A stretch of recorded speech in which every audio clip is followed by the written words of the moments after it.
there, Sharon Horne-Ellstrom here. Welcome to day 1500 of What You Up To Now. Mind-boggling, mind-blowing mindset. Today we're talking about this month, this segment of the annual challenge. We're talking about mental well-being, mental health, but that's only part of it, right?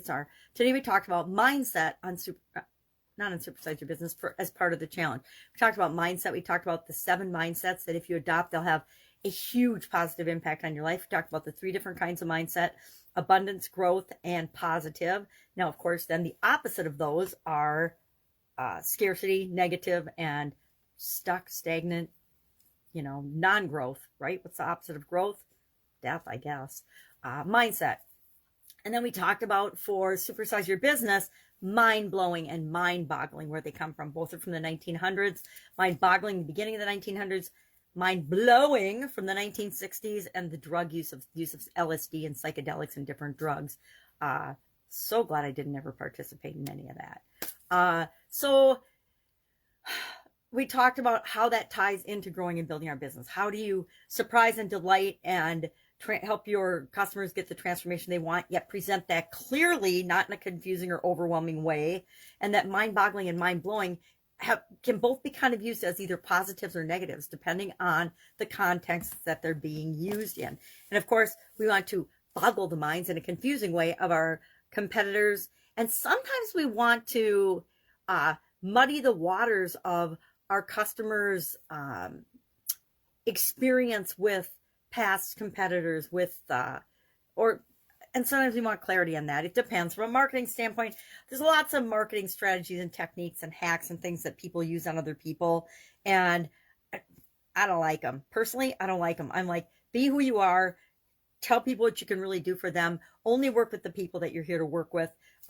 Be open, clear, concise, and honest with people, and trustworthy, and that's how they are attracted to you. Now, not everybody in business believes that, right? I used to naively think that everybody wanted to make the world a better place. I don't know. I guess I grew up with parents that were very supportive, and I have this, for the longest time, a Pollyanna rose-colored glasses perspective to the world.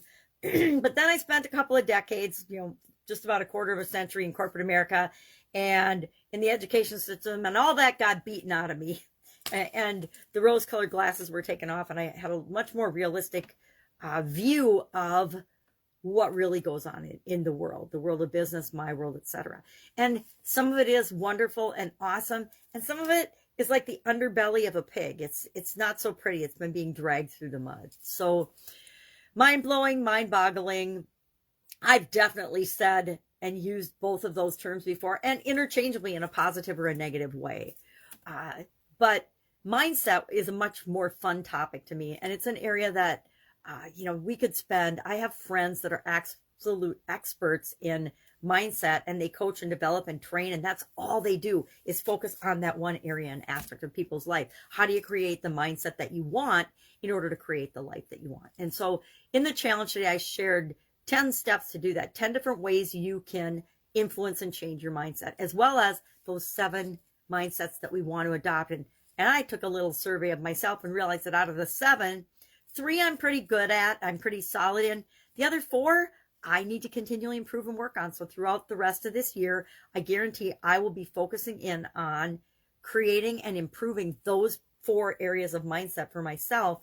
And what were they? Patience, self-trust, which is really crazy to think that sometimes I still doubt myself and don't trust myself. What were the other 2?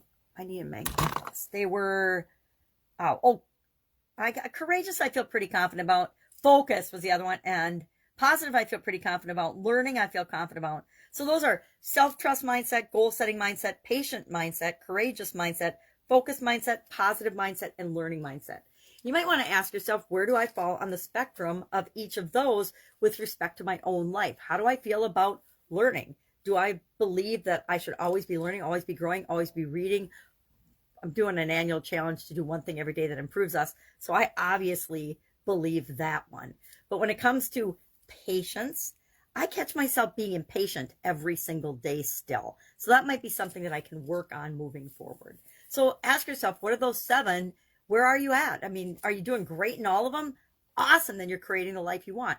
If you find that there's one that you haven't even ever considered, that's a great place to start to make a huge positive impact on your life. So mind-blowing, mind-boggling. I think it's mind-blowing and mind-boggling that I've actually made 1,500 videos about what I'm doing every day. I think that's kind of mind-boggling and kind of creepy, but kind of funny. In terms of, I have to go back and watch and see some of them. I'm scared, like everybody else, to go back and watch my earliest videos. I suspect I haven't changed as much as I should have changed by now doing this many videos. I've actually done, I think, over 5,300 videos in the last few years. Depending on what I'm working on, I do videos every day, and I've done videos every day with the exception of Christmas Day, December 2019. I did not do my videos that day because I had COVID. I was sick as a dog. And that's mean to say sick as a dog, but everybody knows what you mean when you say, God, I'm sick as a dog. They know that you're down and out and just not going to get anything done today. So it's a little mind-blowing to think that I've made that many videos, and what's the point of all of them? Some days I wake up and I think, I don't want to make any videos today. I mean, we all feel that way.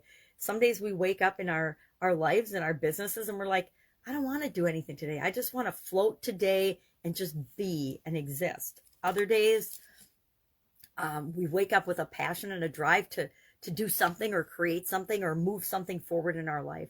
Every day is different, right? But the more goal-oriented, which is goal setting mindset, the more goal-oriented we are, the more we're building something for our future or for our life or for those we love and care about, the more excited we get up. At least the more excited I get up and start my day. But I still have days where sometimes I wake up and I got a headache and I just don't feel good. And I have to work through that through my morning routine and through my other things. Or I have to adjust my schedule and go with the flow of what's going on inside me. It's taken me decades to learn that I got to listen to my body and what's going on with me. And some days I still block it out. And some things about my life and my health I still block out. But I'm getting better about that. So that's all I've got today. I'm catching up. I've got 3 different training things that are going on today, as well as the usual.